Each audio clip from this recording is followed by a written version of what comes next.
अध्याय 3 सबक 2 पैसे की समझ क्यों सिखाई जानी चाहिए। 1990 में मेरे सबसे अच्छे दोस्त माइक ने अपने डैडी का लंबा चौड़ा कारोबार संभाल लिया है और उसे अपने डैडी से ज्यादा कामयाबी मिल रही है। हम एक दूसरे से साल में एक दो बार गोल्फ कोर्स पर मिलते हैं। वह और उसकी पत्नी इतने ज्यादा अमीर हैं कि आप इसकी कल्पना भी नहीं कर सकते। अमीर डैडी का साम्राज्य बहुत सुरक्षित हाथों में है और अब माइक अपने बेटे को उसी तरह सिखा रहा है जिस तरह से उसके डैडी ने हमें सिखाया था। 1994 में मैं 47 साल की उम्र में रिटायर हो गया और मेरी पत्नी किम उस वक्त 37 साल की थी। रिटायरमेंट का ये मतलब नहीं है कि हम काम नहीं करते या आगे काम नहीं करेंगे। इसका मतलब ये है कि जब तक कोई चमत्कार ना हो जाए तब तक हम काम करने या ना करने के लिए आजाद हैं। इसका कारण ये है कि हमारी दौलत अपने आप बढ़ती रहती है, मुद्रास्फीति की दर से कहीं ज्यादा तेज रफ्तार से। मुझे लगता है कि आजादी इसी को कहते हैं। हमारी दौलत इतनी ज्यादा है कि ये अपने आप बढ़ सकती है। ये पेड़ लगाने की तरह है। आप सालों तक इसे पानी देते हैं और एक दिन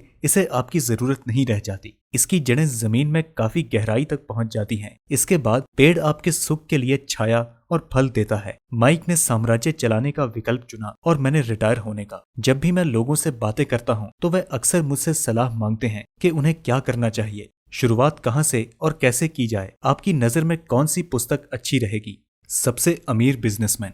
1923 में हमारे सबसे महान नेता और सबसे अमीर बिजनेसमैन शिकागो के एजवाटर बीच पर इकट्ठे हुए। ये लोग बहुत मशहूर थे। चार्ल्स शॉब सबसे बड़ी स्टील कंपनी के मुखिया थे। सैमुअल इंसुल दुनिया की सबसे बड़ी यूटिलिटी के अध्यक्ष थे। हार्वर्ड हॉब्सन सबसे बड़ी गैस कंपनी के मुखिया थे। आइवर क्रूजर दुनिया की सबसे बड़ी कंपनियों में से एक इंटरनेशनल मैच कंपनी के अध्यक्ष थे। Leon Fraser Bank of International Settlements के अध्यक्ष थे। Richard Whitney New York Stock Exchange के मुखिया थे। आर्थर कॉटन और जेसी लिवरमोर सबसे बड़े दो स्टॉक स्पेकुलेटर्स यानी शेयर का कारोबार करने वाले थे। और एल्बर्ट फॉल प्रेसिडेंट हार्डिंग के कैबिनेट में मंत्री थे। 25 साल बाद इनमें से 9 लोगों का अंत कुछ इस तरह हुआ। शॉप 5 साल तक कर्ज में डूबे रहने के बाद गरीबी में मरे। इंसुल की मौत विदेश में दिवालियेपन की हालत में हुई। क्रूजर और कॉटन भी गरीबी में मरे। हॉब्सन पागल हो गए। विटनी और एल्बर्ट फॉल उस समय जेल से रिहा हुए थे। फेजर और लिवरमोर आत्महत्या कर चुके थे। शायद कोई भी ठीक से ये नहीं बता सकता कि इन लोगों के साथ ऐसा क्यों हुआ था। ये 1923 की बात है। हम इतना अंदाजा तो लगा सकते हैं कि ये 1929 के मार्केट क्रैश और बड़ी आर्थिक मंदी के ठीक पहले का समय था। मंदी का इन लोगों पर निश्चित रूप से बहुत ज्यादा असर हुआ होगा। देखने वाली बात यह है कि आज हम इन लोगों से ज्यादा मुश्किल समय में जी रहे हैं। परिवर्तन ज्यादा तेजी से हो रहे हैं और पूरी दुनिया में हो रहे हैं। मुझे लगता है कि आने वाले 25 सालों में बहुत से ऐसे उतार चढ़ाव आएंगे जो इन लोगों द्वारा झेले गए उतार चढ़ावों की तरह ही होंगे। मुझे ये चिंता है कि बहुत से लोग सिर्फ पैसे पर अपना ध्यान लगाए बैठे हैं, लेकिन अपनी सबसे बड़ी दौलत पर ध्यान नहीं दे रहे हैं, जिसका नाम है शिक्षा। अगर लोग लचीले होने, दिमाग खुला रखने और सीखने के लिए तैयार रहें तो इन परिवर्तनों के बावजूद वे बहुत अमीर बन सकते हैं। अगर लोग ये सोचेंगे कि पैसा ही उनकी समस्याओं को सुलझा सकता है तो ऐसे लोगों के लिए आने वाला समय बहुत परेशानी भरा होगा। बुद्धि से समस्याएं सुलझती हैं और पैसा आता है। अगर आपके पास पैसे की समझ नहीं है तो पैसा चाहे आ भी जाए पर ज्यादा देर नहीं टिकता। ज्यादातर लोग जिंदगी भर ये नहीं समझ पाते कि असल बात ये नहीं है कि आप कितना पैसा कमा पाते हैं, बल्कि ये है कि आप कितना पैसा रख पाते हैं। हमने लॉटरी जीतने वाले उन गरीब लोगों की कहानियां सुनी हैं जो अचानक अमीर बन जाते हैं पर कुछ समय बाद फिर से गरीब हो जाते हैं। ये लोग लाखों करोड़ों जीतते हैं फिर भी लौटकर वहीं आ जाते हैं जहां से उन्होंने शुरू किया था। आपने उन व्यावसायिक एथलीट्स की कहानियां भी पढ़ी होंगी जो 24 साल की उम्र में हर साल करोड़ों डॉलर कमाते हैं और 34 साल की उम्र में उन्हें पुल के नीचे सोना पड़ता है। आज ही की अखबार में एक युवा बास्केटबॉल खिलाड़ी की खबर छपी है जो 1 साल पहले करोड़ों का मालिक था। आज वह ये शिकायत करता फिर रहा है कि उसके दोस्तों, वकीलों और अकाउंटेंट्स ने उसके पैसे हड़प लिए और इसी वजह से आज उसे बहुत कम मजदूरी पर कार धोने का काम करना पड़ रहा है। वह सिर्फ 29 साल का है। उसे कार धोने के काम से भी निकाल दिया गया। उसकी वजह यह थी कि उसने कार साफ करते समय अपनी चैंपियनशिप रिंग उतारने से मना कर दिया था और इसीलिए उसकी खबर अखबार में छप गई। वह अपने निकाले जाने का विरोध कर रहा है और कहता है कि यह भेदभाव है। अंगूठी ही तो उसकी महान जिंदगी की इकलौती निशानी है। उसका कहना है कि अगर आप उसकी अंगूठी उतरवा लेंगे तो उसके पास जिंदा रहने का कोई सहारा नहीं बचेगा और वह मर जाएगा। 1997 में मैं ऐसे बहुत से लोगों को जानता हूँ जो नए नए करोड़पति बन रहे हैं। एक बार फिर ये 1920 के उछाल वाले दशक की याद दिला देता है। हालांकि मैं खुश हूँ कि इतने ज्यादा लोग अमीर बनते जा रहे हैं, परंतु मैं उन्हें चेतावनी देना चाहता हूँ कि लंबे समय में ये महत्वपूर्ण नहीं है कि आपने कितना पैसा कमाया, बल्कि ये महत्वपूर्ण है कि आपने कितना पैसा रखा और आपने कितनी पीढ़ी तक उस पैसे को सहेजा। तो जब लोग मुझसे पूछते हैं कि हम किस तरह शुरू करें या मुझे बताइए कि जल्दी से अमीर कैसे बना जा सकता है, तो वह मेरे जवाब से बहुत निराश होते हैं। मैं उन्हें सिर्फ यही कहता हूँ कि जो मेरे अमीर डैडी ने मुझे बचपन में कहा था, अगर तुम अमीर बनना चाहते हो तो तुम्हारे पास पैसे की समझ होनी चाहिए। जब भी मैं अमीर डैडी से मिलता था, ये विचार मेरे दिमाग में हर बार ठोका जाता था। जैसा मैंने कहा, मेरे पढ़े लिखे डैडी हमेशा किताबें पढ़ने के फायदे बताया करते थे। दूसरी तरफ मेरे अमीर डैडी वित्तीय साक्षरता या पैसे की समझ विकसित करने पर जोर देते थे।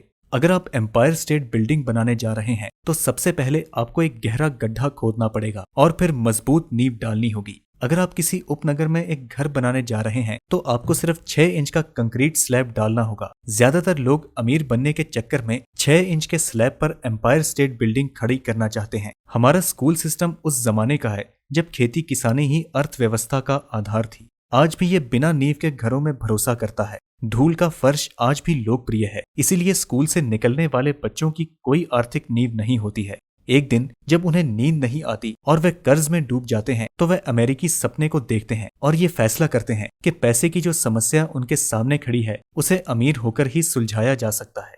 इमारत बनना शुरू हो जाती है। ये तेजी से ऊपर बढ़ती है और जल्द ही एम्पायर स्टेट बिल्डिंग के बजाय हमारे पास सर्बिया का लीनिंग टावर होता है। हमारी रातों की नींद एक बार फिर उड़ जाती है। माइक और मेरे लिए दोनों ही विकल्प संभव थे, क्योंकि हमारी आर्थिक नींव मजबूत थी और पैसे की समझ हमें बचपन से ही सिखाई गई थी। देखा जाए तो अकाउंटिंग शायद दुनिया का सबसे बोरिंग विषय है। ये बहुत उलझन भरा विषय भी है, परंतु अगर आप लंबे समय तक अमीर बने रहना चाहते हैं तो ये सबसे महत्वपूर्ण विषय भी है। सवाल ये है कि आप इस बोरिंग और उलझन भरे विषय को अपने बच्चों को किस तरह सिखा सकते हैं। इस सवाल का जवाब है इसे आसान बनाकर। पहले इसे तस्वीरों के जरिए सिखाएं। अमीर डैडी ने माइक और मेरे लिए एक मजबूत आर्थिक नींव डाली थी। चूंकि हम लोग छोटे बच्चे थे, इसलिए उन्होंने हमें सिखाने का एक आसान तरीका इजाद किया। सालों तक वे केवल चित्र बनाते रहे और उनके साथ शब्दों का इस्तेमाल करके हमें समझाते रहे। जब माइक और मैंने उस आसान डायग्राम्स की मदद से आर्थिक शब्दावली और पैसे के खेल को समझ लिया तो इसके कई सालों बाद अमीर डैडी ने अंकों को जोड़ना शुरू किया।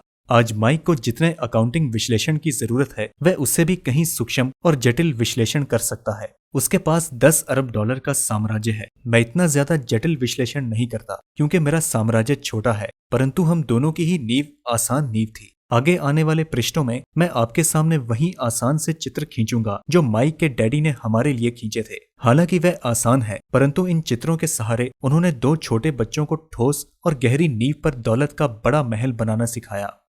नियम 1, आपको संपत्ति और दायित्व का अंतर पता होना चाहिए और हमेशा संपत्ति ही खरीदनी चाहिए। अगर आप अमीर बनना चाहते हैं तो आपको बस इतना ही जानने की जरूरत है। ये पहला नियम है, यही इकलौता नियम है। ये बहुत आसान लगता है, परंतु ज्यादातर लोगों को ये पता ही नहीं है कि ये नियम कितना महत्वपूर्ण है। ज्यादातर लोग पैसे की समस्याओं में सिर्फ इसलिए उलझे रहते हैं क्योंकि उन्हें ये पता ही नहीं होता कि संपत्ति और दायित्व में क्या फर्क होता है। अमीर लोग संपत्ति इकट्ठी करते हैं, गरीब और मध्य वर्गीय लोग दायित्व इकट्ठे करते हैं। और मजे की बात यह है कि उन लोगों को ये लगता है कि वह संपत्ति इकट्ठी कर रहे हैं। जब अमीर डैडी ने मुझे और माइक को ये बताया तो हमने सोचा कि वह मजाक कर रहे हैं। हम 2 बच्चे अमीर बनने का रहस्य जानने के लिए इतने हैरान परेशान थे, जबकि उनका जवाब इतना आसान था। ये इतना ज्यादा आसान था कि हमें इस बात पर सोचने के लिए बहुत देर तक ठहरना पड़ा। संपत्ति क्या होती है? माइक ने पूछा। अभी उसके बारे में चिंता मत करो, अमीर डैडी ने कहा। अभी सिर्फ इस विचार को अपने दिमाग में घुस जाने दो। अगर तुम उसे आसानी से समझ सकते हो तो तुम्हारी जिंदगी की एक योजना होगी और तुम्हें जिंदगी भर पैसे की कभी दिक्कत नहीं आएगी। ये आसान है, इसलिए इसे अनदेखा कर दिया जाता है। आपका मतलब है कि हमें बस इतना ही जानने की जरूरत है कि संपत्ति क्या है। ये जानने के बाद हम इसे हासिल कर लें और अमीर बन जाएं? मैंने पूछा। अमीर डैडी ने कहा, हाँ, ये इतना ही आसान है। अगर ये इतना आसान है तो फिर हर आदमी अमीर क्यों नहीं बन पाता? मैंने पूछा। अमीर डैडी मुस्कुराए, क्योंकि लोग संपत्ति और दायित्व में फर्क नहीं कर पाते। मुझे याद है मैंने पूछा था, वयस्क लोग इतने मूर्ख कैसे हो सकते हैं? अगर ये इतना आसान है और इतना महत्वपूर्ण है तो हर कोई इसे जानना या खोजना क्यों नहीं चाहता? संपत्ति और दायित्व क्या होते हैं ये समझाने में अमीर डैडी को बस कुछ ही मिनट लगे। बड़े लोगों को ये नियम समझाने में मुझे बहुत कठिनाई होती है। क्यों? क्योंकि बड़े लोग ज्यादा स्मार्ट होते हैं। मैंने अक्सर देखा है कि ज्यादातर लोग आसान विचारों को नहीं समझ पाते। इसका कारण ये है कि उनकी शिक्षा अलग तरह से हुई है। उन्हें दूसरे प्रोफेशनल्स ने पढ़ाया है, जैसे bankers, accountants, real estate agents और फाइनेंशियल प्लानर्स इत्यादि। ज्यादातर बड़े लोगों के सामने मुश्किल ये होती है कि उन्हें बहुत कुछ भूलना पड़ता है और एक बार फिर से बच्चा बनना पड़ता है। एक समझदार वयस्क को अक्सर ऐसा लगता है कि आसान परिभाषाओं पर ध्यान देना मूर्खता है। अमीर डैडी किस सिद्धांत में यकीन रखते थे, यानी कि कीप इट सिंपल स्टूपिड। मूर्ख इसे आसान ही रहने देते हैं। इसलिए वे हम दोनों छोटे बच्चों के सबक को आसान बनाते थे और इस तरह उन्होंने हमारे पैसे की नींव को ज्यादा मजबूत बना दिया। तो दिक्कत या उलझन किस बात से आती है, या इतनी आसान चीज किस तरह कठिन बन जाती है? कोई ऐसी संपत्ति क्यों खरीदता है जो असल में दायित्व होती है? इसका जवाब हमें अपनी बुनियादी शिक्षा में मिलता है। हम साक्षरता दर पर ध्यान देते हैं और पैसे की साक्षरता को अनदेखा कर देते हैं। कोई वस्तु संपत्ति है या दायित्व, ये कैसे पता चलेगा? अगर आप सचमुच झंझट में फंसना चाहें तो इन शब्दों को डिक्शनरी में देख लें। मैं जानता हूं कि वहां दी हुई परिभाषाएं किसी अकाउंटेंट को अच्छी लगेंगी, परंतु दिक्कत यह है कि आम आदमी उन्हें पूरी तरह से नहीं समझ पाता। फिर भी हम वयस्क लोग ये मानने में अपनी तौहीन समझते हैं कि कोई चीज हमें समझ में नहीं आ रही है। छोटे बच्चों को समझाते समय अमीर डैडी ने एक बार कहा था कि संपत्ति को शब्दों के नहीं, अंकों के द्वारा पढ़ा जाता है, और अगर आप अंकों को नहीं पढ़ सकते हो तो आपकी संपत्ति और जमीन में खुदे गड्ढे में कोई फर्क महसूस नहीं होगा।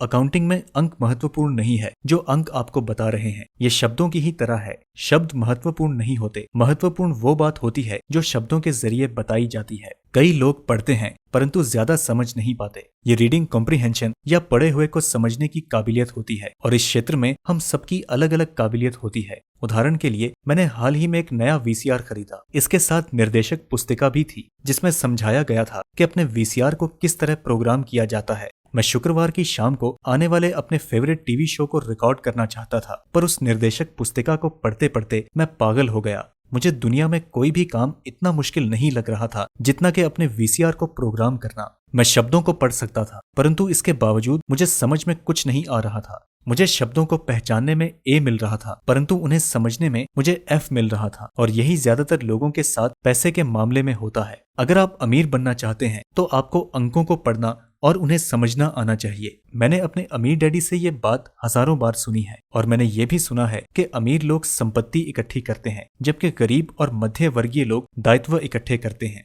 यहाँ ये बात बताई जा रही है कि संपत्ति और दायित्व में क्या फर्क होता है। ज्यादातर अकाउंटेंट और फाइनेंशियल प्रोफेशनल्स परिभाषाओं पर आपस में सहमत नहीं होते, परंतु ये आसान चित्र या रेखा चित्र दो छोटे बच्चों के लिए मजबूत वित्तीय नींव डालने में बड़े काम आए। बहुत छोटे बच्चों को सिखाने के हिसाब से अमीर डैडी ने हर चीज को बहुत आसान बनाए रखा, और जहां तक बन पड़ा उन्होंने चित्र या रेखा चित्र का प्रोग्राम ज्यादा किया, शब्दों का उपयोग कम से कम किया, और अंकों का तो कई वर्षों तक इस्तेमाल भी नहीं किया। ये एक संपत्ति का कैश फ्लो है।